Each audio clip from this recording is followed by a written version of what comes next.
Bonjour à tous, nous allons tout de suite vous présenter le Bebop de Parrot. Donc c'est le nouveau drone du français qui vient compléter la gamme existante, notamment avec l'Air Drone. Alors quoi de neuf? Quoi de neuf, c'est surtout ça en fait qui est nouveau, c'est-à-dire un nouvel objectif très grand angle, une résolution Full HD de vidéo et une stabilisation numérique dont on vous parlera un peu plus tard. Alors le drone, on le voit, il est quand même nettement plus petit, notamment les pales sont beaucoup plus courtes.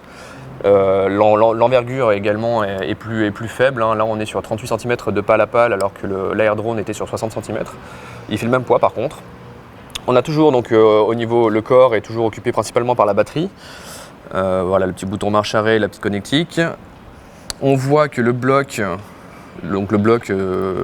avec CPU, etc. et caméra est sur des petits tampons en caoutchouc qui vont stabiliser un petit peu l'ensemble.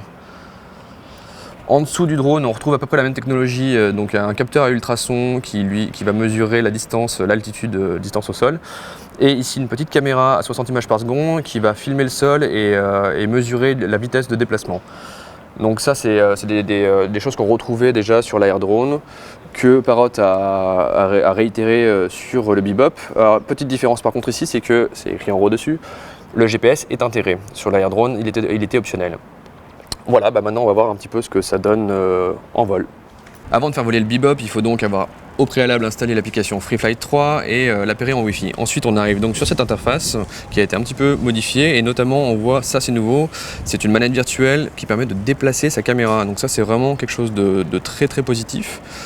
Parce qu'on voit qu'il y a un débattement assez impressionnant de la caméra. Alors elle ne bouge pas, c'est un recadrage numérique qui est opéré en fait, mais c'est quand même assez pratique et notamment parce qu'une fois qu'on a choisi un cadrage, par exemple ça, si je fais décoller mon drone, le cadrage va être suivi. C'est-à-dire que la caméra va toujours filmer cet endroit-là, cette portion-là. Donc ça c'est quand même assez impressionnant. Et donc on va faire décoller le drone maintenant. Alors par contre pour le pilotage, je préfère moi l'usage manette. Par contre, quand on a l'usage manette, on voit qu'ici on perd le contrôle de la caméra. C'est pas grave, allez hop, on décolle. Donc, le drone se pilote à peu près exactement comme l'Air Drone d'ailleurs. Donc voilà, on le fait. On a les mêmes commandes tactiles qui sont pas. Voilà, on aurait préféré avoir le Sky Controller, mais on l'a pas eu. Donc on a exactement les mêmes commandes tactiles qui sont pas très précises. On lui fait faire, on le fait tourner, monter, avancer, reculer, etc. Il fait plus de bruit, on se rend compte qu'il fait plus de bruit que l'Air Drone parce que ses pales sont plus petites. On voit par contre qu'il résiste très bien au vent. Et là il est un peu chahuté par le vent, il bouge un peu, vous verrez que l'image elle est complètement stable. Et alors ce qui est impressionnant c'est qu'il stabilise aussi très bien. Il stabilise très bien les flips. Là on va faire un petit flip en tonneau, attention. Et vous verrez que l'image n'a quasiment pas bougé alors qu'on voit que le drone a quand même bien bougé quoi. Parce que là il y a du vent tout de suite. On va faire un flip avant. Et là vous allez voir pareil, on le voit à peine sur le rendu vidéo. Donc ça c'est vraiment impressionnant. C'est vraiment tout à fait impressionnant. Pour le reste, le drone est tout ce qu'il y a de plus normal, hein. Voilà. Et alors si on fait un contrôle de la caméra, là je vais passer, il faut que je bascule sur l'autre mode de contrôle de la caméra, vite fait. Donc là il faut se remettre en expert, c'est le point qui est un peu pénible.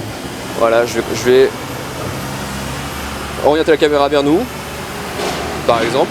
Voilà, je vais nous mettre au centre.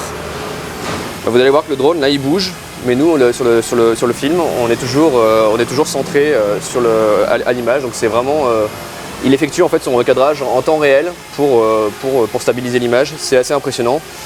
Et donc voilà, j'avoue que là-dessus, s'il y a un point sur lequel Parrot a vraiment fait des progrès, c'est là-dessus.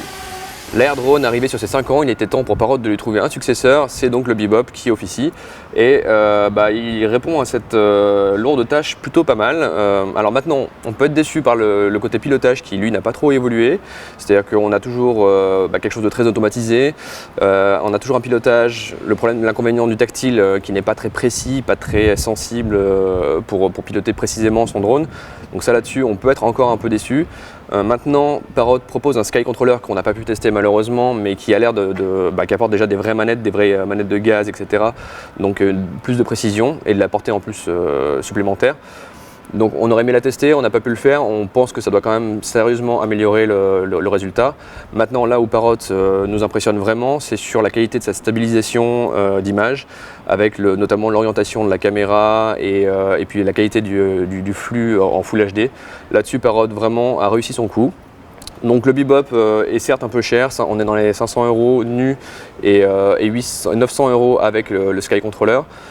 C'est pas donné. Maintenant, les drones similaires, équivalents, donc assez haut de gamme, sont largement aussi chers, voire beaucoup plus chers.